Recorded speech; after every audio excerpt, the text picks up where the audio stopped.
here. Let's go ahead and get started first with Mike Rodak.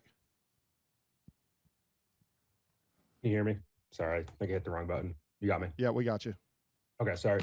Just wanted to ask about the committee when they released their top 16 seeds on Saturday. They had you in the conversation for number 4 seed. Just what were your thoughts on that? And just overall, what do you think you need to show, at the end of the regular season here that would make you feel more confident in being able to take advantage of a seed like that? Yeah, I didn't even know that until you told me, so I guess I wasn't paying attention. I was trying to figure out what went wrong at Kentucky and how to beat Vanderbilt. But look, we've got some of the best wins in the country. So, if we hadn't had some of the bad losses we had, we probably would be a 4 seed. So at this point, we just got to figure out how to get the team playing the best we can be playing over these last 4 games going into SEC tournament play. And really all we can do is take one game at a time, control our preparation, our effort for that game, and kind of see what we can do. I mean, my guess is we could be anywhere from a 4 seed based on what you're telling me there, down to I don't know. We could drop pretty low, I guess, if we don't finish the year well. So there's a lot yet to be determined these last 4 games before SEC tournament play starts, and we got to do what we can to control it. Our efforts got to get better. Our defensive energy's got to get better. That's really where our concentration's gone. All right, let's next go to Charlie Potter. Yeah, Coach, similar to what Mike just asked, just what do you want to see over these last 2 weeks, and how do you get the result that you want with so much kind of inconsistency? Really, all I want to see is guys play hard on the defensive end and buy in. Like, and I've told them, like, we're going to put a group of 5. I mean, we just lost to Kentucky, who played 3 guys. Pretty much 3 guys played 39 minutes. So if we can get a shortened rotation, a smaller group of guys that are just going to play hard on defense, no matter what position they are. Vanderbilt's doing a good job. They're playing essentially 2 centers, and they've got bigger lineup. They sometimes go small, but we can go big, small, whatever we have to do. But we need to find 5 guys that are bought into playing defense as hard as they can play and wanting to get stops. And really, offense hasn't been our problem most of the year. I think we're 10th or 11th in offensive efficiency right now. If you go to KenPom, and our defenses, I think we dropped into like the 80s at this point. So our defense is our problem. We're going to put guys in the game that are going to play defense. I don't really care how talented of an offensive player you are. If you're not going to guard on the defensive end, you're not going to play from here on out. Okay, next let's go to Nick Kelly. Yeah, Scotty Pippen Jr. leads the conference in points per game. I mean, what challenges does he present, and I guess what do you guys need to do well against him? Yeah, he's a really talented player. He gets to the free throw line a lot. He can get hot from 3, he attacks the rim, he finishes at the rim, he's good in transition.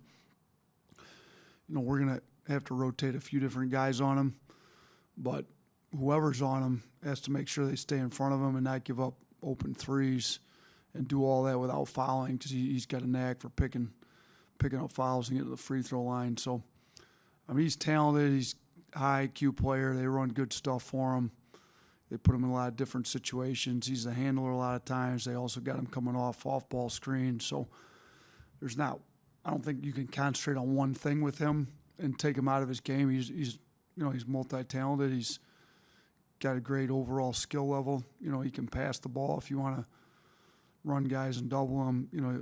He's going to pass the ball to open players. He makes good plays. So it's got to be a team effort, but we've got to have some guys take some individual pride in their individual defense too. Jerry Tipton. Yeah, Nate, a little bit off subject, I guess, but Oscar Tshiebwe, with all the rebounding and scoring he does, leading the nation in rebounding, it kind of gets overlooked. He's leading the team in steals also. And I wonder, as a big guy leading a team in steals, does that say something Well, I think, we noticed that too. I mean, obviously you look at the stats and you see that, but I think part of his rebound, he's got the long arms. He's got good hands. He rebounds a lot of his own misses. I think that bodes well for rebounding and steals both. He's got long, quick hands. he's pretty quick for a big. You know, he's not 7 foot slow big that your guards can just blow by. I mean, they put him kind of in their drop coverage and pick and rolls, and he's able to stay in front of bigs and or guards. You know, and when the bigs are rolling, he's able to kind of play two a lot. I mean, he's a good defender. He's a great rebounder. He's best rebounder maybe ever in college basketball, at least in modern college basketball history. And I think just his long arms, quick hands, soft hands all play into both those, the steals and the rebounds both. All right, let's finish up here with Katie Wyndham. Coach, you were just saying that, you know, you want to find 5 guys that are going to play well on defense, no matter how talented they are on offense. Do you kind of feel like that's something the coaching staff is challenging the guys with, knowing that there's been times this year when all of them have played well on defense, that it's kind of just a challenge to them to step up and do that for these last 4 games? No, it's definitely a challenge. We're not playing you if you don't play defense, period. I don't care if we don't have a center on the floor. I don't care if we don't have a point guard on the floor. Like, I really will put 5 guys out there and figure the offense out. We've got enough talented offensive players.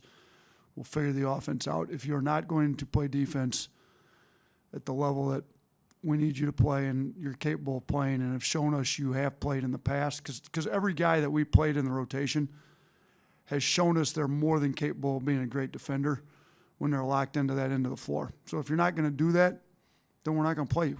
And that's just the bottom line. Kentucky played 3 guys 39 minutes. I don't have to find guys, 16-8. We'll play some guys that we know are going to play hard most of the minutes in the game, and that's what we're going to go with. But, yeah, it's definitely a challenge to the team, but it's gotten to the point where, no, you're not going to play. It's a challenge to you individually if you want to get any minutes. And if we put you in and you don't play hard on defense, you can come right back out and you're going to sit there for a long time, if not the rest of the game. All right. Thank you, Coach.